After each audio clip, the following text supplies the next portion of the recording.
એક મોટી દુર્ઘટના સર્જાઈ છે। સુરતના એક ખાનગી કાર્યક્રમમાં રણબીર કપૂર આવ્યા હતા। લોખંડની બેરિકેડિંગ તૂટી પડતા 20 લોકોને ઇજાઓ પહોંચી છે।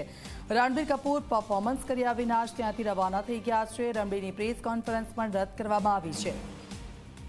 તો આપ જુઓ, એક કાર્યક્રમ હતો, લોખંડની બેરિકેડિંગ તૂટી પડતા 20 લોકોને ઇજાઓ પહોંચી છે। ચેતન અમારી સાથે જોડાઈ ગયા છે। ચેતન, શું સ્થિતિ છે?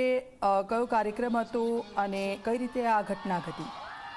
જી બિલકુલથી જે ઘટના છે તે સુરતના અડાજણ વિસ્તારમાં આવેલા જે એલપી સવાણી રોડ છે ત્યાંના છે, જ્યાં એક જ્વેલર્સ શોપનું આજે ઉદ્ઘાટન હતું। ઉદ્ઘાટન દરમિયાન જે બોલિવૂડના જે અભિનેતા છે રણબીર કપૂર, તેને ઇન્વિટેશન આપવામાં આવ્યા હતા। રણબીર કપૂર આવતાની સાથે જે ચાહકો છે તે બેકાબુ બન્યા હતા। ખાસ કરીને લોખંડી જે ગ્રીલ છે તે ગ્રીલ મૂકવામાં આવી હતી। જોકે રણબીર કપૂરની એક ઝલક જોવા માટે જે ચાહકો છે તે ચાહકોમાં પડાપડી જોવા મળી હતી।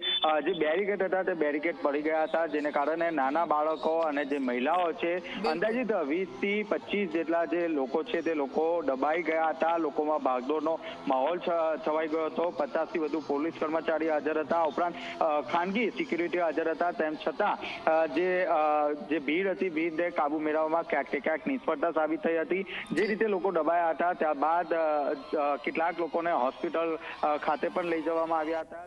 બિલકુલ, આભાર ચેતન, આપની પાસેથી અપડેટ્સ લેતા રહીશું। તો